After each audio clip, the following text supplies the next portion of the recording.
A polio vaccination campaign has allowed for a brief pause in fighting in parts of the Gaza Strip, where an 11-month-long war has been raging on. 160,000 children were vaccinated as the second day of the campaign was completed on Monday. So yesterday, the second day, 74,346 children were vaccinated. That's the second day of the polio campaign. The first day, 86,683 children were vaccinated. So the total number of the first 2 days, children under 10, reached 161,030 children.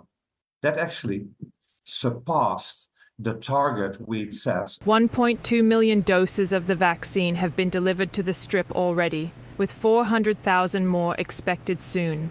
But the World Health Organization said the halt in fighting would likely need to extend another day. Whilst these brief pauses have brought some relief, the conflict rages on in other parts of the region.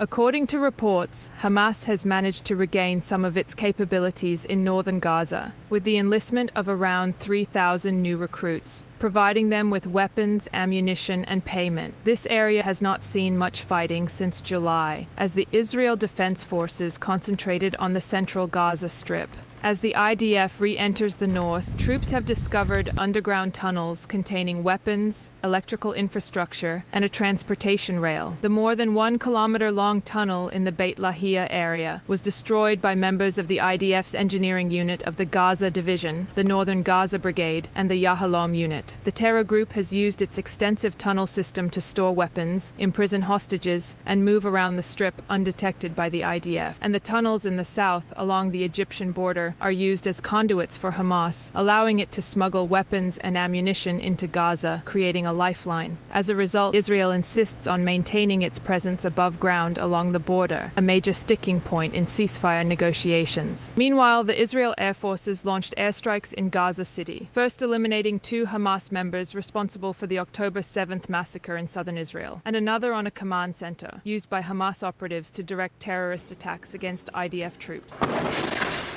Health teams will move into southern Gaza this week, aiming to reach 340,000 more children. Though the campaign has provided some respite, a deal between Hamas and Israel has yet to be achieved, leaving no end in sight to the conflict.